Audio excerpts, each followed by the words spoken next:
जय श्री राम जी भक्तों, आज आप सुनेंगे श्री रामचरितमानस जी के लंका कांड का 48 नंबर का दोहा। जैसा कि हर दिन 3 दोहा सुनाती हूँ और इसके अंदर जितनी चौपाइयाँ आती हैं सारी चौपाइयों को अर्थ सहित सुनाऊंगी। तो शुरू करते हैं, आप ध्यान से सुनिए। काल रूप खल बन दहन गुनागार घन बोध, शिव बिरंची जहि से वहीं तासो कवन विरोध। सिया राम। जो काल स्वरूप हैं, दुष्टों के समूह रूपी वन के भस्म करने वाले अग्नि हैं, गुणों के धाम और ज्ञान घन हैं, और शिव जी और ब्रह्मा जी भी जिनकी सेवा करते हैं, उनसे वैर कैसा। परिहरि बयरु देहु बै देहि, भजहु कृपा निधि परम सनेहि। ताके बचन बान सम लागे, करिया मुह करि जाहि अभागे। अतः वैर छोड़कर उन्हें जानकी जी को दे दो और कृपा निधान परम स्नेही श्री राम जी का भजन करो। रावण को उसके वचन बाण के समान लगे। वह बोला, अरे अभागे, मुंह काला करके यहाँ से निकल जा। बूढ़ भय सिनत मरत्यों तो ही, अब जनि नयन दिखावसि मोही। तही अपने मन अस अनुमाना, बध्यो चहत एहि कृपा निधाना। तू बूढ़ा हो गया, नहीं तो तुझे मार ही डालता। अब मेरी आंखों को अपना मुंह न दिखला। रावण के ये वचन सुनकर उसने माल्यवान ने अपने मन में ऐसा अनुमान किया कि इसे कृपा निधान श्री राम जी अब मारना ही चाहते हैं। सो उठी गयो कहत दुर्बादा, तब सकोप बोले घन नादा। कौतुक प्रात देखियहु मोरा, करिहु बहुत कहूँ का थोरा। वह रावण को दुर्वचन कहता हुआ उठकर चला गया। तब मेघनाद क्रोध पूर्वक बोला, सवेरे मेरी करामात देखना। मैं बहुत कुछ करूंगा, थोड़ा क्या कहूँ। जो कुछ वर्णन करूंगा थोड़ा ही होगा। सुनि सुत बचन भरोसा आवा, प्रीति समेत अंक बैठावा। करत विचार भयउ भिनु सारा, लागे कपि पुनि चहु दुआरा। पुत्र के वचन सुनकर रावण को भरोसा आ गया। उसने प्रेम के साथ उसे गोद में बैठा लिया। विचार करते करते ही सवेरा हो गया। वानर फिर चारों दरवाजों पर जा लगे। कोपि कपिन दुर्घट गढ़ु घेरा, नगर कोलाहल भयो घनेरा। विविधायुध धर निश्चर धाये, गढ़ते पर्वत शिखर ढहाए। वानरों ने क्रोध करके दुर्गम किले को घेर लिया। नगर में बहुत ही कोलाहल शोर मच गया। राक्षस बहुत तरह के अस्त्र शस्त्र धारण करके दौड़े और उन्होंने किले पर से पहाड़ों के शिखर ढहाए। ढाहे महीधर शिखर कोटि, विविध विधि गोला चले। घहरात जिमिप विपात, गरजत जनु प्रलय के बादले। मरकट बिकट भट जुटत, कटत न लटत तन जर जर भये। गहि सैल तहि गढ़ पर चलावहीं, जहाँ सो तहाँ निश्चर है। उन्होंने पर्वतों के करोड़ों शिखर ढहाए। अनेक प्रकार से गोले चलने लगे। वे गोले ऐसा गहराते हैं जैसे वज्रपात हुआ हो, बिजली गिरी हो, और योद्धा ऐसे गरजते हैं मानो प्रलय काल के बादल हों। विकट बानर योद्धा भिड़ते हैं, कट जाते हैं, घायल हो जाते हैं। उनके शरीर जर्जर चलनी हो जाते हैं। तभी वे लटते नहीं, हिम्मत नहीं हारते। वे पहाड़ उठाकर उसे किले पर फेंकते हैं। राक्षस जहाँ के तहाँ जो जहाँ होते हैं वहीं मारे जाते हैं। मेघनाद सुनि श्रवण अस, गढ़ु पुनि छेका आई। उतर्यो वीर दुर्गते, सम्मुख चल्यो लवाय। सिया राम। मेघनाद ने कानों से ऐसा सुना कि वानरों ने आकर फिर किले को घेर लिया है। तब वह वीर किले से उतरा और डंका बजाकर उनके सामने चला। कहाँ कौशलाधीश दो भ्राता, धन में सकल लोक विख्याता। कहाँ नल नील दुबिद सुग्रीवा, अंगद हनुमंत बल शिवा। मेघनाद ने पुकार कर कहा, समस्त लोकों में प्रसिद्ध धनुर्धर कौशलाधीश दोनों भाई कहाँ हैं?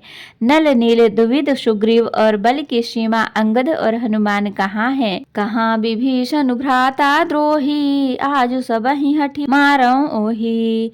अस कही कठिन बाण संधाने, अतिशय क्रोध श्रवण लगी ताने। भाई से द्रोह करने वाला विभीषण कहाँ है? आज मैं सबको और उस दुष्ट को तो हठ पूर्वक अवश्य ही मारूंगा। ऐसा कहकर उसने धनुष पर कठिन बाणों का संधान किया और अत्यंत क्रोध करके उसे कान तक खींचा। सरसमूह सो छाड़े लागा, जनु सपच्छ धावहि बहु नागा। जहाँ तहाँ परत देखी यही बानर, सन्मुख होई न सके तहीं अवसर। वह बाणों के समूह छोड़ने लगा, मानो बहुत से पंख वाले सांप दौड़े जा रहे हों। जहाँ तहाँ वानर गिरते दिखाई पड़ने लगे, उस समय कोई भी उसके सामने न हो सके। जहाँ तहाँ भागी चले कपिरीछा, बिसरी सबहि युद्ध कै इच्छा। सो कपि भालु रन मह देखा, कीन्हे सिजहिन प्राण अवसेखा। रीछ बानर जहाँ तहाँ भाग चले, सबको युद्ध की इच्छा भूल गई। रणभूमि में ऐसा एक भी बानर या भालू नहीं दिखाई पड़ा जिसको उसने प्राण मात्र अवशेष न कर दिया हो, अर्थात जिसके केवल प्राण मात्र ही न बचे हों, बल पुरुषार्थ सारा जाता न रहा हो। दस दस सर सब मारे सी परे भूमि कपिवीर, सिंहनाद करि गरजा मेघनाद बल धीर। सियाराम। फिर उसने सबको 10-10 बाण मारे, वानर वीर पृथ्वी पर गिर पड़े। बलवान और धीर मेघनाद सिंह के समान नाद करके गरजने लगा। देखी पवन सुत कटक बिहाला, क्रोधवंत जनु धायौ काला। महाशैल एक तुरत उपारा, अतिरिस मेघनाद पर डारा। सारी सेना को बेहाल व्याकुल देखकर पवन सुत हनुमान क्रोध करके ऐसे दौड़े मानो स्वयं काल दौड़ा आता हो। उन्होंने तुरंत एक बड़ा भारी पहाड़ उखाड़ लिया और बड़े ही क्रोध के साथ उसे मेघनाद पर छोड़ा। आवत देखी गयो नभ सोई, रथ सारथी तुरग सब खोई। बार बार पचार हनुमाना, निकटन आव मरम सो जाना। पहाड़ों को आते देखकर वह आकाश में उड़ गया। उसके रथ सारथी और घोड़े नष्ट हो गए, चूर चूर हो गए। हनुमान जी उसे बार बार ललकारते हैं, पर वह निकट नहीं आता, क्योंकि वह उसके बल का मर्म जानता था। रघुपति निकट गयो घन नादा, नाना भांति करे सिदुर बादा।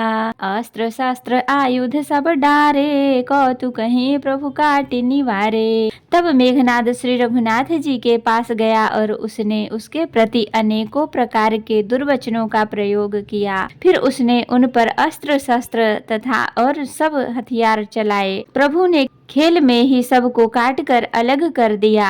देखि प्रताप मूढ़ खिसियाना, करे लाग माया विधि नाना। जिमिको करे गरुड़ सै खेला, डर पावे गहि स्वल्प सपेला। श्री राम जी का प्रताप सामर्थ्य देखकर वह मूर्ख लज्जित हो गया और अनेकों प्रकार की माया रचने लगा, जैसे कोई व्यक्ति छोटा सा सांप का बच्चा हाथ में लेकर गरुड़ को डरावे और उससे खेल करे। जा सुप्रबल माया बस, शिव बिरंची बड़ छोट। ताहि दिखावे निश्चर, निज माया मति खोट। सियाराम। तो भक्तों, आज के लिए इतना ही।